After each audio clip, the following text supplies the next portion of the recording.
Some people are born for structure. Others are born for movement. And when the world mistakenly places them on the same path, something always breaks. Either the rules or the heart. She was late. Not dramatically late. Not irresponsibly late. Just 5 minutes.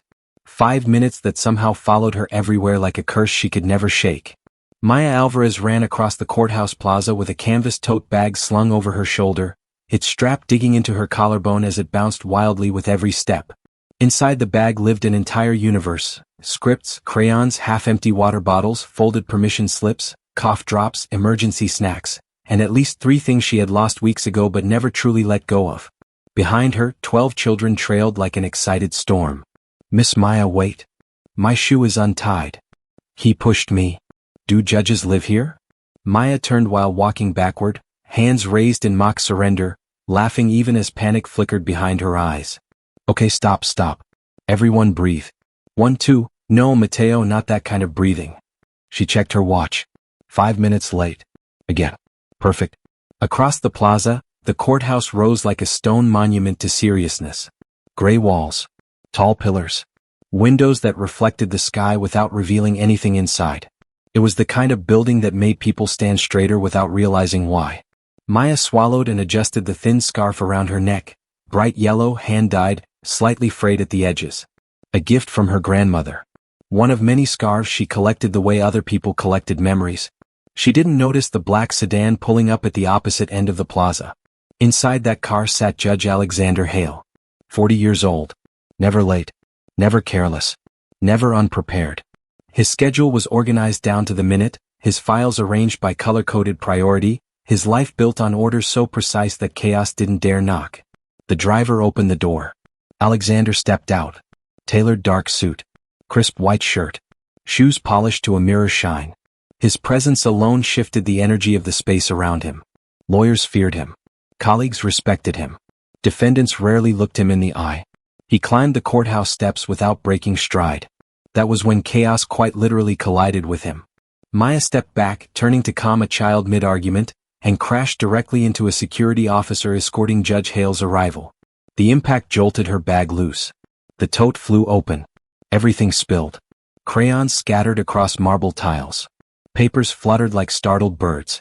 A juice box burst, rolling toward the courthouse stairs. Coins clinked loudly, announcing her embarrassment to the entire plaza. Maya gasped. Oh my God, I'm so sorry. I didn't. This always happens, I mean not always, but... She dropped to her knees instantly, scooping items back into the bag with frantic hands, cheeks burning. "I swear I'm not usually this." "Well, okay, I am, but still." The security officer crouched to help, while another moved to block the children from wandering. Alexander Hale paused mid-step. Something bright lay near his shoe. A scarf. Soft fabric. Vivid colors. Completely out of place against stone and steel. He bent down, picked it up between his fingers. It smelled faintly like lavender. Maya didn't notice. She was too busy apologizing to the universe. "Okay, kids, everyone together, please don't touch anything important." She gathered her things, stood, and rushed the group toward the fountain at the center of the plaza, never once turning back. The scarf stayed behind. And somehow, impossibly, it followed Judge Hale inside. Later, in his chambers, Alexander opened his briefcase and froze. There it was. Folded neatly between legal documents. The colorful scarf didn't belong in his world. It disrupted the symmetry of his desk, the calm neutrality of his space. He should have called security. Should have had it returned to lost and found. Instead, he placed it carefully in the top drawer of his desk and closed it. For the first time that day, his thoughts drifted. 3 days later, Maya was still searching for that scarf. She turned her apartment upside down. Checked under couches, inside shoes, even the freezer, because once, years ago, she'd found her keys there. Nothing. "It's gone," she sighed to her friend Lena, the program coordinator. "Just vanished." "You lose things the way other people lose patience," Lena teased. "It's your superpower." Maya smiled, but something tugged at her chest. That scarf mattered. Later that afternoon, her phone buzzed. Courthouse visit confirmed. Project sponsored by anonymous donor. Anonymous donor? Maya frowned. She had no idea that donor was the same man who now stood at his office window, staring at a city he had always ruled from a distance, with a splash of color hidden in his desk. And neither of them knew that a single formal invitation would soon unravel everything they believed about status, power, and worth. The invitation that felt like a summons. Maya laughed when she read the message. Not because it was funny. Because it sounded like she was about to be sentenced. The envelope had arrived that morning, thick cream paper with an official seal embossed in gold. For a full minute, she had just stared at it, heart pounding as if she'd done something wrong. Inside was a single card. Miss Maya Alvarez, I would like to formally thank you for your contributions to the Youth Arts Initiative. If you would allow me the honor, I would appreciate your company for dinner this Thursday evening. Respectfully, Judge Alexander Hale. Maya reread it 3 times. Then she laughed out loud, collapsing onto her couch. Respectfully, she repeated, amused and slightly horrified. Who invites someone to dinner like they're filing a legal motion? Lena, sitting cross-legged on the floor sorting art supplies, looked up. What? Maya handed her the card. Lena's eyes widened. Oh, my God. He sounds like he's about to interrogate me over soup. Lena snatched the card back, grinning. This man funds half the programs in this city, and you're worried about the tone? I'm worried about everything, Maya said, suddenly serious. Look at this. I don't belong in his world. Lena stood, crossed the room, and placed her hands firmly on Maya's shoulders. Listen to me. He invited you. Not a polished donor. Not a lawyer. You. Maya nodded, but doubt settled deep. She typed her reply carefully. I accept. Thank you for the invitation. Then, unable to resist, she added a tiny sunflower emoji at the end. Across the city, Alexander Hale read that message twice. Then once more. And for reasons he couldn't articulate, he smiled. Thursday night arrived faster than Maya expected. She changed outfits 4 times. The green dress felt too simple. The black one felt like she was pretending. The red one felt like a mistake. She finally settled on a soft blue dress and flat shoes, her hair loosely pinned, the faint scent of jasmine on her skin. She stared at her reflection. You're just going to dinner? She whispered. Not court. The restaurant was elegant without trying too hard. Candlelight. Low music. Crisp white tablecloths. And there he was. Judge Alexander Hale stood as she entered. Tall. Composed. Impeccably dressed. Intimidating. And yet, when he saw her, something in his expression softened. Miss Alvarez, he said. Please don't say it like that, she blurted. It makes me feel like I'm about to confess something. To her shock, he laughed. A quiet, surprised sound, as if it had escaped him before he could stop it. Then, Maya, he corrected. They sat. For a moment, silence stretched between them. Alexander broke it first. I realized the invitation may have seemed overly formal. A little, Maya admitted, smiling. I almost brought my lawyer. That earned a genuine smile from him. As the evening unfolded, something unexpected happened. He listened. Really listened. As Maya spoke about the children she worked with, about how art gave them a voice when the world ignored them, Alexander found himself leaning forward, elbows on the table, his perfectly structured world slowly bending. You treat chaos like a gift, he said thoughtfully. She shrugged. Life already tries to crush them. I just make space for joy. Maya hesitated, then asked, why do you help us? You could fund anything. Alexander's gaze drifted to his wineglass. Because justice without compassion becomes cruelty, he said quietly. And because I grew up being underestimated. She blinked. You? He nodded. People see the robe, not the journey. Something shifted between them. Connection. But not everyone saw it that way. The next morning, whispers moved through the courthouse. The judge was seen dining with her. Who? Some charity worker.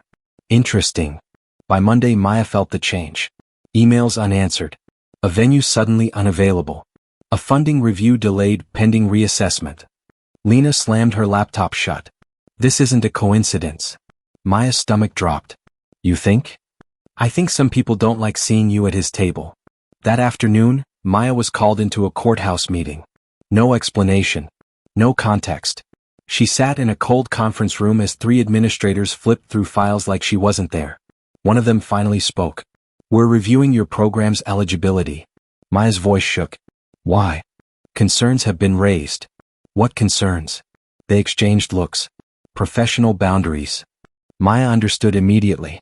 She left the courthouse with her head high, but her hands were trembling. That night, Alexander noticed the absence. No message. No reply. He found out the next morning. And something in him hardened. For the first time in years, Judge Alexander Hale prepared to step outside the lines of procedure. Not for power, but for justice. Because this time the person being judged didn't deserve it. When respect is tested in public. Maya didn't sleep that night. She lay on her narrow bed, staring at the ceiling as the shadows of passing cars slid across the walls like accusations. Every sound felt louder than it should have. Every thought circled the same question. What did I do wrong? She replayed the dinner in her head, the polite laughter, the easy conversation, the warmth she hadn't expected from a man known citywide as unshakable. Nothing improper. Nothing hidden. Nothing shameful. And yet, by morning, her world had shifted. At the community center, parents whispered. A staff member avoided her eyes. One volunteer asked, a little too casually, "So, you know the judge personally now?" Maya smiled, but it didn't reach her eyes. By noon the email arrived. Notice of temporary suspension. Program review pending. Her hands shook as she read it. Temporary. Review. Pending. Words that sounded harmless until you'd lived long enough to know what they really meant. Lena read over her shoulder, jaw tightening. They're punishing you for being seen. For existing, Maya whispered. The children arrived an hour later. They ran in laughing, unaware, carrying half-finished drawings and crumpled scripts. Maya watched them, heart breaking at the thought that something beautiful might be taken from them because she didn't know her place. "Miss Maya," one of the younger girls asked, tugging her sleeve, "are we still doing the play?" Maya knelt, forcing a smile. "Of course we are." But inside doubt screamed. Across the city, Alexander Hale was being congratulated. "Elegant dinner choice," one colleague remarked casually. "Interesting company," said another, eyes sharp with implication. Alexander said nothing. He waited. Then Marina, his longtime colleague and one of the few people who spoke to him without fear, closed his office door behind her. "They're coming for her," she said plainly. Alexander's jaw tightened. "On what grounds?" Marina crossed her arms. "Unwritten ones." He stood abruptly. "That's unacceptable." "That's politics," she replied. "And you know it." Alexander stared out the window, fists clenched. For years he had ruled impartially, believing distance preserved justice. But now he saw the flaw in that logic. Distance protected power. Silence protected prejudice. He picked up his coat. "Where are you going?"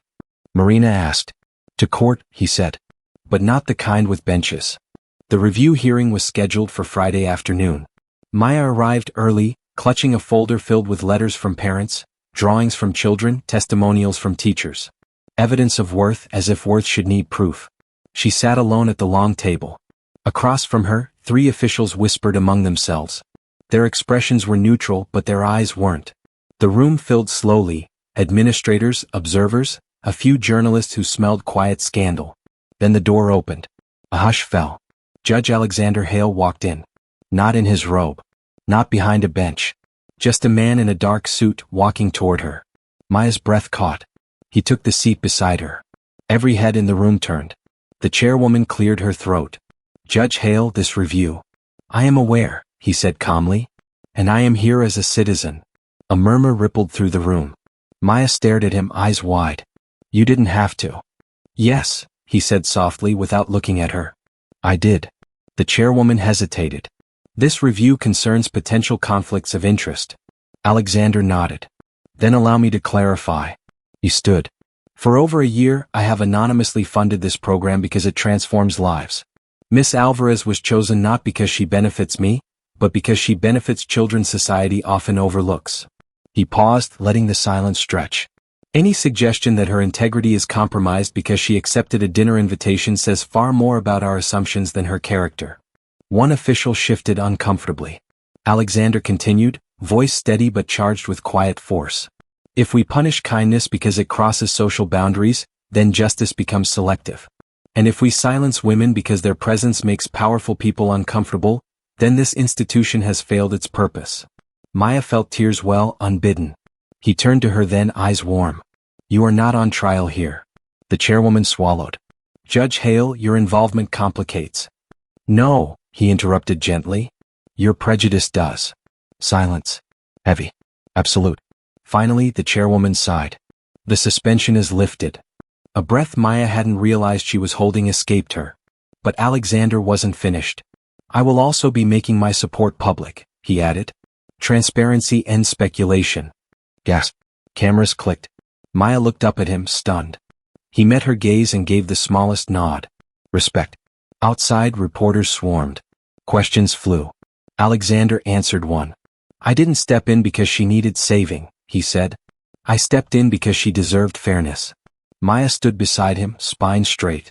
For the first time since this began, she felt seen, not as an accessory to power, but as a person worthy of standing next to it. And somewhere in the crowd, the same people who once dismissed her now watched, recalculating. Because the balance had shifted. When power is forced to bow, the city reacted fast. Too fast. By evening, clips from the review hearing were everywhere. Headlines flashed across screens and phones, stripped of nuance and dripping with implication. Judge defends youth director after review. Power, privilege, and professional boundaries questioned. Maya watched it all from the edge of her couch, wrapped in her cardigan like armor. Her phone buzzed nonstop. Messages of support, curiosity, thinly veiled judgment. Some praised her courage. Others questioned her intentions. A few asked the quiet, poisonous question no one ever asked out loud. What did you do to deserve his protection? She turned the phone face down, chest tight. This was the part she hadn't prepared for. Being visible.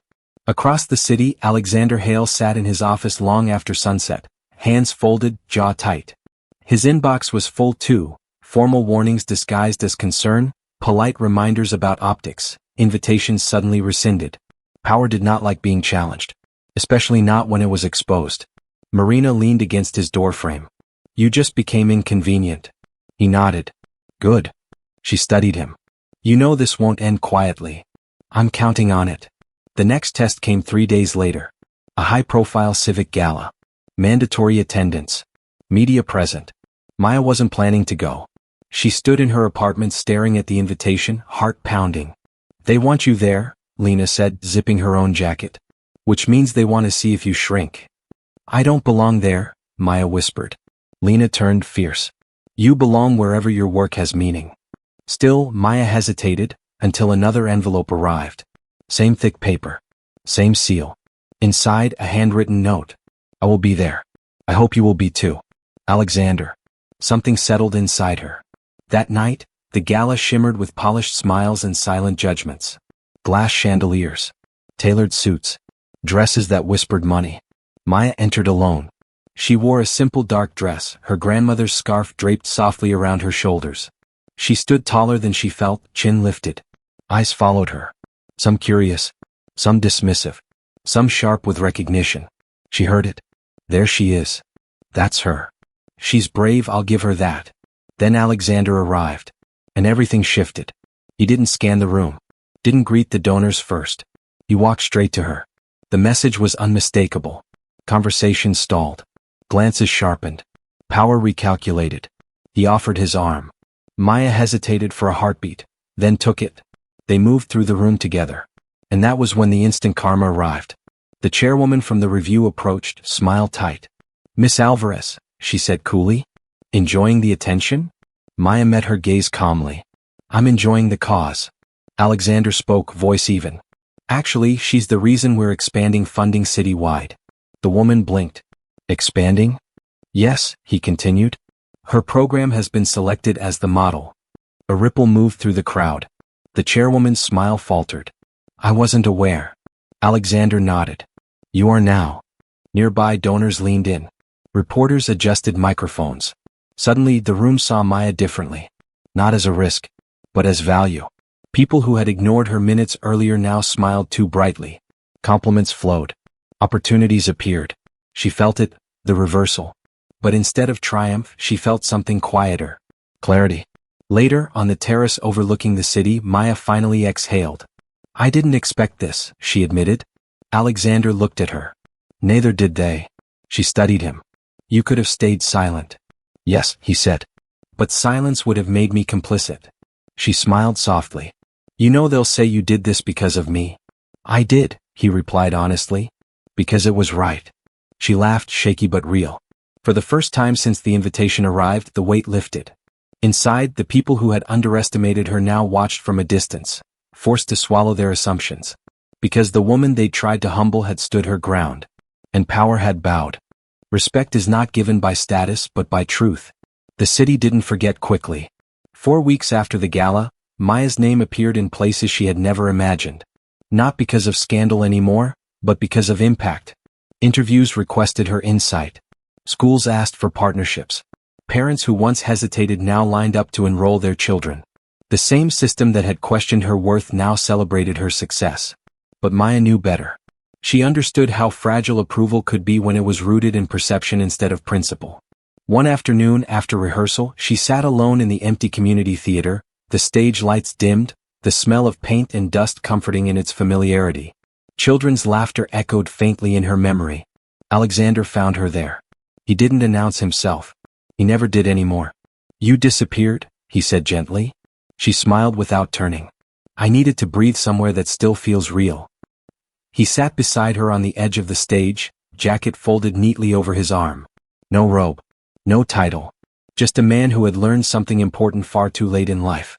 "They offered me a promotion," he said quietly. Maya turned, surprised. "That sounds like good news." "It is," he admitted. "But it comes with conditions." She waited. "They want distance," he continued. "From you. From the program. From anything that makes them uncomfortable." Maya's heart sank, but only briefly. She had already grown stronger than fear. "And what did you say?" she asked. Alexander met her gaze steadily. "I declined." Silence filled the space between them. "You didn't have to do that," she whispered. "Yes," he replied softly. "I did." He took her hand, his grip firm but warm. "For most of my life, I believed respect came from authority. From control. From never letting anyone see uncertainty." He exhaled. "You taught me something different." Maya felt tears sting her eyes. "And you," he added, "never needed my protection. You needed fairness. And I needed humility." Outside, the world kept spinning, politics, power games, unspoken hierarchies, but inside that quiet theater, something settled into place. Later that week, the official announcement came. The youth arts program would receive permanent funding. Maya was offered a leadership role, on her terms. No conditions. No silence required. At the press conference, a reporter asked the question many had been thinking. "Miss Alvarez, what do you say to those who believe your success came from proximity to power?" Maya didn't hesitate. "I say that power didn't give me a voice," she replied calmly. It finally listened. The room fell silent. Alexander watched from the back, pride clear in his eyes. Because that was the truth. Months later, the courthouse plaza looked the same. Stone, steps, people rushing past their own lives. But Maya walked through it differently now. She wasn't rushing. She wasn't apologizing. She wasn't invisible. Alexander waited near the fountain. No suit. No driver. Just him. She approached, smiling. "You're late." He chuckled. "I'm learning." He reached into his coat pocket and pulled out a familiar scarf, the one that had started everything. "I think this belongs with you," he said. She laughed softly, wrapping it around her neck. "You know, your invitation wasn't really the problem." "No. No," she said, meeting his eyes. "The world just wasn't used to seeing respect go both ways." He took her hand.